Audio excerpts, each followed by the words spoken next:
This is News Today with WDW News Today. I'm Eric Morton of WDWNT.com. Please like this video, subscribe, and hit the notifications bell to make sure that you never miss the latest from Disney theme parks around the world. Here now is the news for April 7th, 2025. First of all, happy birthday, Mom. Thank you, Mom. New Haunted Mansion earrings, bracelet, and more have materialized at the Magic Kingdom. First up, we have the bow and heart earrings for $26.99. These drop earrings feature the iconic Haunted Mansion bat in silver at the post from which a metallic bow and silver heart descend. The heart is studded with pearls and an interlocking H and M dangle within the heart frame. Although they appear black in our photos, the bow and interlocking H and M are darker and more metallic than the silver bat and heart. There's next the bow and heart choker for $21.99. The metallic bow, silver dangling heart studded with pearls, and interlocking H and M dangling charm design are also available on a black velvet choker style necklace. The choker has a silver clasp at the back. Then we have the bow and heart bracelet, $26.99. Adjustable half chain, half pearl bracelet features a metallic bow, a silver dangling heart studded with pearls, and guess what? An interlocking H and M dangling charm design. The Haunted Mansion bat joins at the end of the silver chain, right above the lobster claw closure. Now we have Madame Leota earrings. Those are $21.99. These silver drop earrings feature Madame Leota's crystal ball descending from a post stamped with the interlocking H&M motif. The crystal ball is encircled with a silver frame stamped with bats, stars, and orbs. Madame Leota's likeness appears in a shimmering opalescence reminiscent of Somewhere Beyond. All right, next we have a Madame Leota ring for $21.99. This silver ring matches the earrings to create a set. Here, Madame Leota's crystal ball is also encircled in a silver frame, stamped with bats, stars, and orbs, and Madame Leota herself is shimmering and opalescent. And we found a collection in the Emporium on Main Street, USA. Be sure to check the jewelry set inspired by Disney parks and classic animated movies, which are also available in the Emporium. Let us know what you think of these. I think they're pretty cool, even though maybe Haunted Mansion merchandise is getting a little saturated these days. There's also a new Disney's Hollywood Studios Loungefly and cap that have arrived in the park. We found both in Keystone Clothiers on Hollywood Boulevard. The new Loungefly bag celebrates all things Disney's Hollywood Studios. It's a blue color with stars and an Art Deco style with white lines and character tiles. Mickey and Minnie claim the top tiles to represent Mickey and Minnie's Runaway Railway. The Millennium Falcon, Hollywood Tower Hotel, and Maleficent in her dragon form represent other iconic attractions from the park. Lastly, Woody and Buzz Lightyear are featured as a nod to the popular Toy Story Land. The back of the backpack is faux leather, as are the white padded and adjustable straps along with the carry strap at the top. The back of the bag also features an embroidered Hollywood Studios logo. Both sides of the bag, along with the pockets, are covered in stars and dots. The interior lining of the bag features the same ride and character-inspired tiles showcased on the front of the Loungefly. It sells for $80. Also, the new addition is a Disney's Hollywood Studios baseball cap. The hat is black and with a red and white embroidered park logo. The back of the cap has a red Velcro closure and embroidered Mickey and Minnie design with stars. The underside of the cap's bill is printed with the same pattern the Loungefly has, honoring many of the park's rides and attractions. The embroidered Mickey Mouse appears to be strolling happily along. He's wearing his classic red shorts, but his shoes are blue to match the aesthetic of this collector's design. Minnie is wearing a red and white polka dot skirt and blue shoes. She's also wearing a red hat with a flower. Stars are scattered between the pairing. It sells for $29.99. Originally unveiled in a merchandise preview on the Disney Parks blog in early February, the Sorcerer Mickey MagicBand Plus is now available at Walt Disney World. The new MagicBand Plus features an Art Deco-like print behind Sorcerer Mickey and other beloved characters. The tappable icon of Cinderella's castle, I almost said Cinderella's castle, we know it's Cinderella Castle, right? It offers multiple interactive experiences across Walt Disney World Resort, including dancing lights and haptic vibrations. The castle is pink at the tops and fades to white at the bottom. There are several stars around the castle as well. On one side of the band strap, Rapunzel and Figment are featured alongside Sorcerer Mickey. On the other side, Sorcerer Mickey is showcased in a different pose along with Simba and Moana. We found it at Discovery Trading Company at Disney's Animal Kingdom. It sells for $54.99. A new baby Masai giraffe has been born at Disney's Animal Kingdom, the first since 2021. Mara, the Masai giraffe, recently gave birth to a calf named Tucker. Over the coming weeks, guests aboard Kilimanjaro safaris will be able to see Tucker's developmental milestones as he explores the savannah and bonds with his mom. Today was his first day on the savannah. I was lucky enough to be there and meet Tucker. Very cute to see this adorable baby giraffe. Disney's team of animal care professionals and veterinarians are closely monitoring each milestone, ensuring Tucker's well-being. As of today, well, he weighs a whole 129 kilograms. It's also worth mentioning that Tucker's on the Kilimanjaro safaris, as we said, and he's not on the savannah at Disney's Animal Kingdom Lodge, at least not right now. Mara first joined the savannah back in 2015 and has given birth 3 times now. Her first calf, Jabari, was born back in 2019. Tucker's birth directly contributes to the genetic diversity and long-term sustainability of the Masai giraffe population around the world, which is a delicate population of giraffes. You've heard us talking about renting DVC points through our friends at DVCRentalStore.com. If you've rented points before, maybe gotten a taste of that DVC lifestyle on a Walt Disney World vacation, you might be thinking that it's time to jump in and join the club. But did you know you don't have to pay the price Disney charges for a DVC membership? You can save thousands of dollars when you buy resale contracts. Contact our friends at DVC Resale Market to find out how much you can save. Go to dvcresalemarket.com/WWNT for more information. We do have a testimonial from Sarah Napolitano. The whole process was incredibly smooth and stress-free. Andy was fantastic, and closing paperwork was straightforward and simplified. We highly recommend DVC Resale. If you're looking for Dole Whips on your next Walt Disney World vacation, we've compiled a full list of Dole Whip options available around the resort. They're popping up more and more places. So we thought maybe we would kind of aggregate them for you. There are more than 20 places, so we thought, why don't we make a helpful post, let people know where all of them are. We posted a full guide on our site, WWNT.com, over the weekend to help you discover all the Dole Whip locations for you Dole Whip devotees out there. Pro tip, my favorite is the Enchanted Orange Dream. It's Dole Whip orange blended with vanilla soft serve, served with an orange candy rim, and it's available at Skipper Canteen at Magic Kingdom. You can go find, everybody has a favorite. There's tons of them. Check out the article. It's pretty comprehensive and cool. The refurbishment of everything Pop shopping and dining at Disney's Pop Century Resort is officially complete with the opening of a new coffee shop.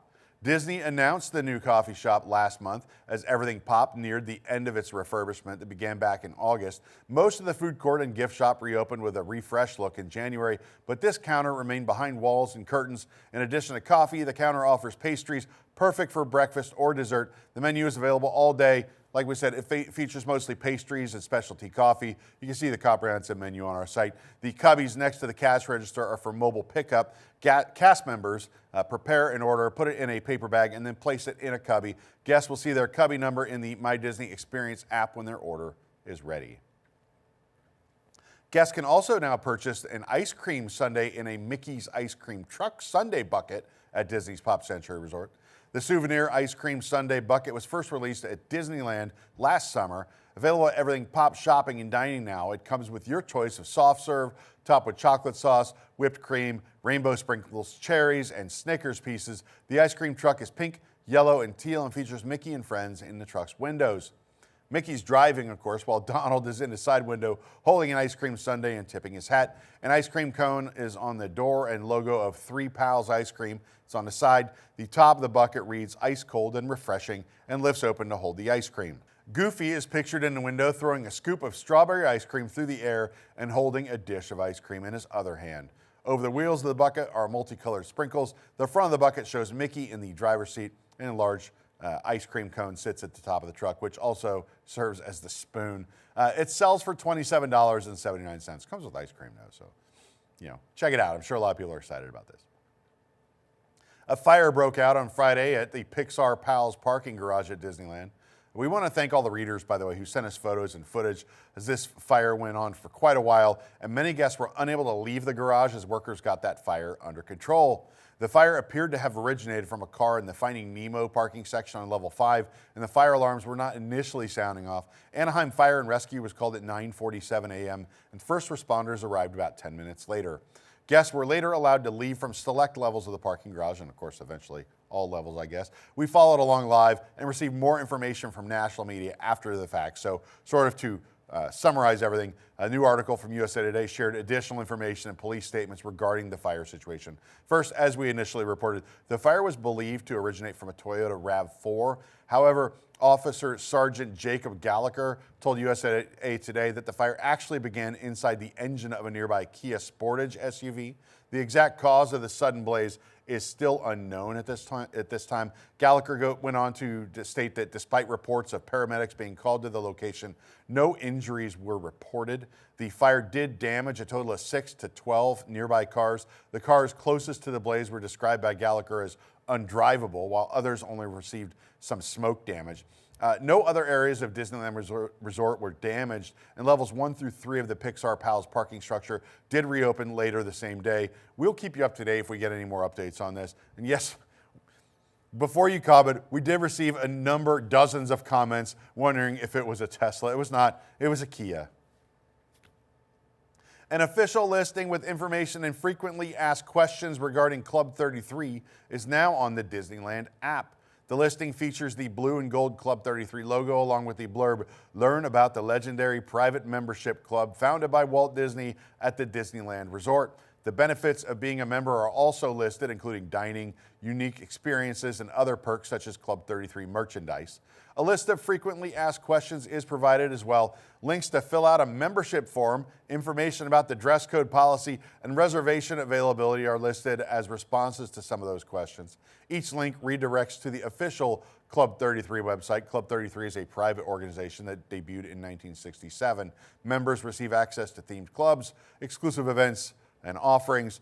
To obtain membership, guests must join a wait list that is often years long and pay fees that are reportedly tens of thousands of dollars. Walt Disney got that idea to open Club 33 after seeing VIP lounges at the 1964 New York World's Fair, but he didn't live to see the opening of the original location. The first Club 33 location was above Pirates of the Caribbean at Disneyland Park. The location also happened to be directly next to Walt Disney's former apartment.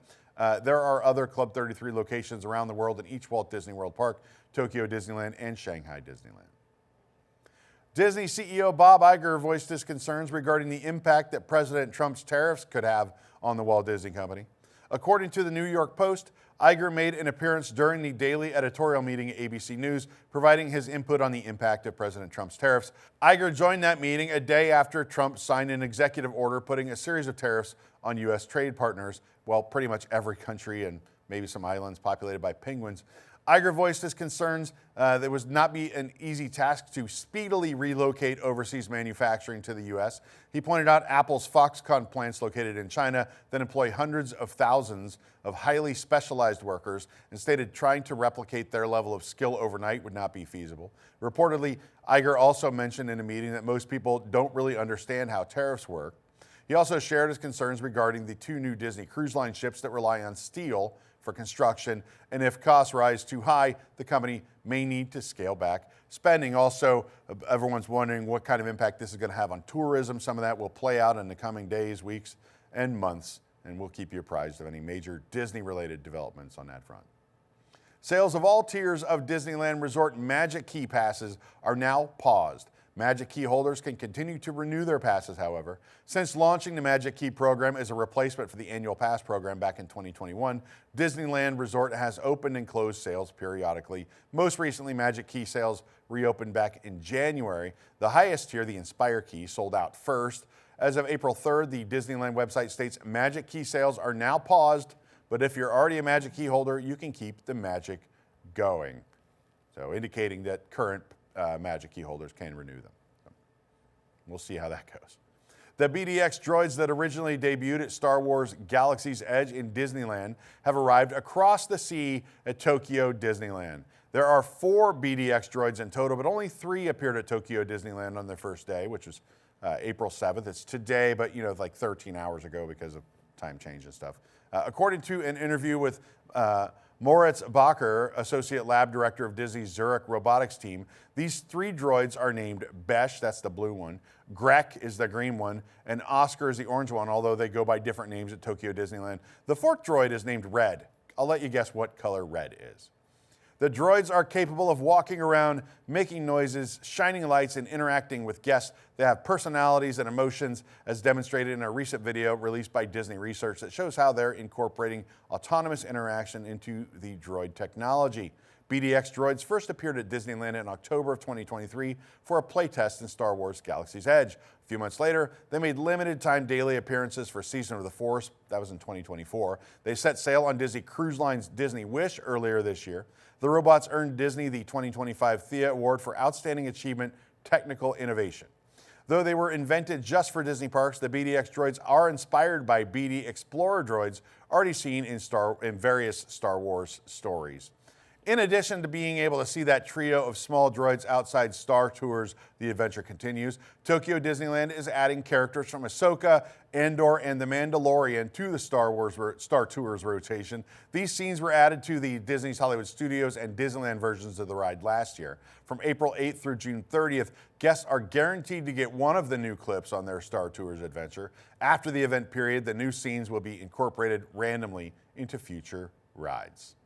For the absolute latest on these stories and all those that did not make it onto today's show, be sure to check WDWNT.com and follow us on all your favorite social media platforms. You can support the entire team behind this show and others by joining the WDWNT Interglobe Society at patreon.com/WDWNT. Get access to exclusive content, discounted show and event tickets, and more. A special shout out to all the WIGS members watching who make this show happen each and every week. Thank you very much from the bottom of my heart. For the worldwide leader in Disney Parks news, this is Eric Morton saying, enjoy the rest of your today and have a great, big, beautiful tomorrow.